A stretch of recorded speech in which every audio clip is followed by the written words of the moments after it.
तृतीय वर्ष के विद्यार्थियों, मैं आपकी हिंदी की प्रवक्ता श्रीमती सीमा गवर्नमेंट कॉलेज बहादुरगढ़ से।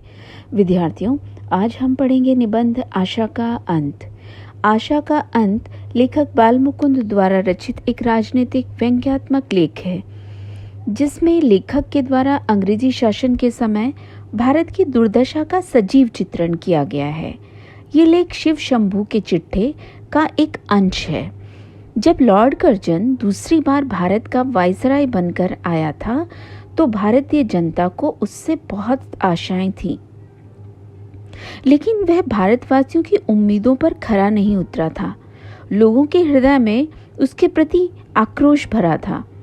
तब गुप्त जी का गुस्सा उनके छद्म नाम शिव शंभू के माध्यम से निकला था।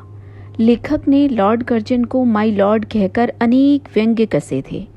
लेखक ने व्यंग्य भरे स्वर में कहा था कि उनकी दूसरी बार भारत आने के बाद उनके भाषणों में कुछ भी ऐसा नहीं था जो भारतवासियों को संतोष दे पाता।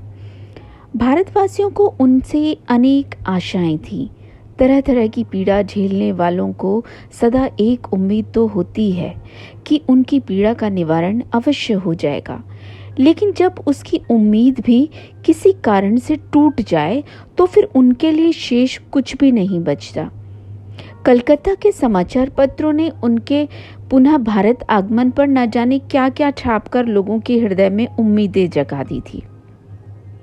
उन्हें विक्रमादित्य, अकबर, हारून रशीद और नौशीरवां के नाम से न जाने क्या क्या कहा, पर थोड़े दिनों में के बाद ही सबको समझ में आ गई थी कि आप में उन महान लोगों की तरह कुछ भी नहीं था। लेखक ने व्यंग्य भरे स्वर में कहा कि माना जाता है कि हिंदुस्तान की जलवायु और नमक में कुछ ऐसा अवश्य है कि वह यहाँ आने वाले सभी प्राणियों को अपना बना लेते हैं, लेकिन लॉर्ड कर्जन ही ऐसा था जिस पर इनका कोई प्रभाव नहीं पड़ा। उन्होंने भारत की एक और चलने से पहले बड़ी बड़ी बातें की थी, लेकिन कलकत्ता में पांव रखते ही म्युनिसिपल कॉरपोरेशन की स्वाधीनता समाप्त कर दी थी। अकाल पड़ने पर आपने मजदूरी कड़ी कर दी थी और बाद में अकाल की तरफ से अपना ध्यान हटाकर दिल्ली दरबार किया था। लॉर्ड कर्जन ने भारत के अनेक उच्च पदों के लिए केवल अंग्रेजों को नियुक्त करने का निश्चय किया था। उनकी दृष्टि में भारतीय लोग इन पदों के योग्य ही नहीं थे। इस बीच उन्हें जब वापस अपने देश जाने की इच्छा हुई थी तो यहाँ के लोग प्रसन्न थे। आपने जब कोरिया में 7 वर्ष बीत जाने के बाद 40 वर्ष के हो जाने पर भी 32-33 के दिखाई देते थे, तो आपको इस देश की जलवायु का प्रभाव समझ आया था। आप फिर से बिना किसी विघ्न बाधा की परवाह किए हुए इस देश में आ गए। इस भारत देश का नमक यहाँ की जलवायु का सदा साथ देता है, क्योंकि इसी से उसका जन्म होता है। उसका असर भी साथ साथ ही होता है। वह पहले विचार बुद्धि छीनता है, दया सहृदयता को दूर भगाता है, उदारता को नष्ट करता है और फिर इसी देश की निंदा करता है। वह इंसान के मन में ये भाव जमा कर देता है कि जहाँ का खाते हो वहाँ की खूब निंदा करना और अपनी डींग मारना। हम हिंदुस्तानी भी ऐसा ही करते हैं। क्यों, हम पर भी तो उसी नमक का असर है। अंतर इतना ही है कि हमारी हड्डियाँ भी उसी की बनी हुई हैं और हमें पता है कि इसका प्रभाव क्या है। हम भारतीय नहीं चाहते थे कि आप दोबारा यहाँ आते, पर आप यहाँ आए और आपने काउंसिल और कॉन्वोकेशन के में अपने स्वभाव को प्रकट कर दिया। आप इस देश में आए और आपने इस देश के लोगों को के विकास को रोका। आप भारतवासियों का जो अनिष्ट कर सकते थे वो आपने किया। आपने भगवान की शक्ति पर भी हाथ चलाने की कोशिश की। आपने गिरे हुओं को भी ठोकरें मारने का प्रयत्न किया। लेखक वायसराय से पूछता है कि भारत 1000 वर्ष से विदेशियों का गुलाम रहा, और क्या कोई गुलाम देश किसी स्वतंत्र देश के समान हो सकता है? क्या उसका मुकाबला कर सकता है? यदि हमारा देश स्वतंत्र होता तो वह भी अंग्रेजों का मुकाबला कर सकता था। भारत वो देश है जो 1000 वर्ष तक विदेशियों का गुलाम रहकर भी सत्यवादी और नीतिपरायण बना रहा। यदि इंग्लैंड 10 वर्ष भी किसी का पराधीन हो जाता तो उनका क्या हाल होता।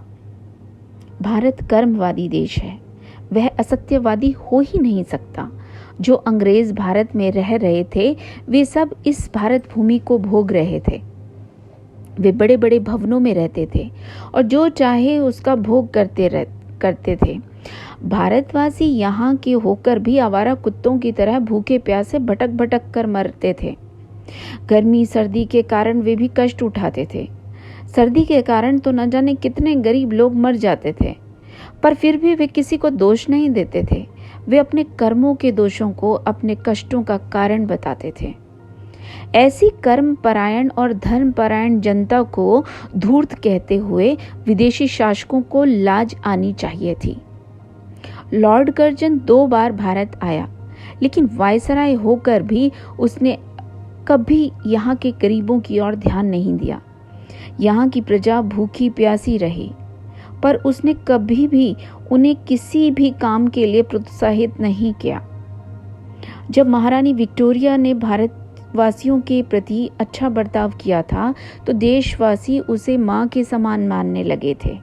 उनके पुत्र सम्राट एडवर्ड के प्रति भी लोगों के दृश्य में भक्ति भाव था, लेकिन उनके प्रतिनिधि बनकर भी कर्जन सारे देशवासियों का अप्रिय बन रहा था, जो देश के लिए दुर्भाग्य की बात थी।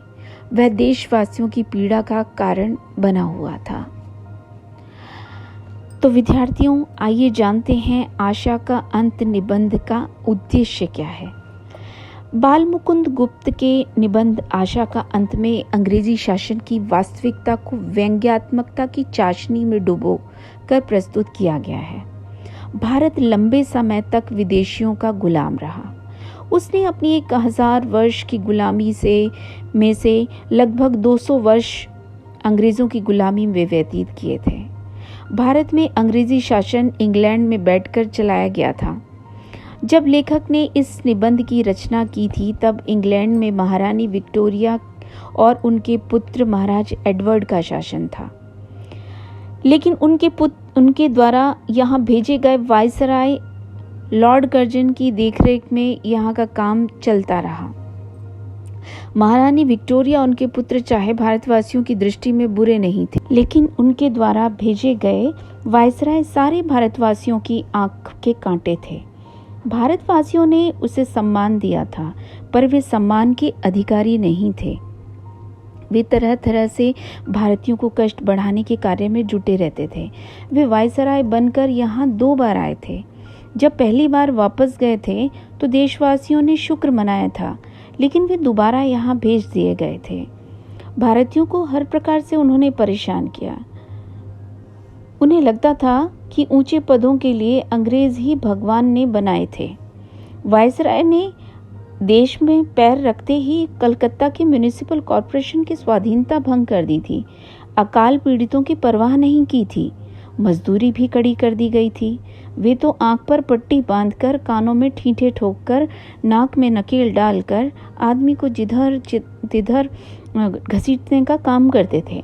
वे तो भारत को भी मिथ्यावादी और धूर्त देश मानते थे। लेखक को लगता था कि भारतवासियों को कोई भी उस क्रूर वायसराय से बचा नहीं सकता था। अब उनके लिए कोई अच्छी उम्मीद नहीं की जा सकती थी। सुखपूर्ण जीवन जीने की अब कोई आशा शेष नहीं बची थी। इसीलिए लेखक ने अपने निबंध को आशा का अंत नाम दिया था।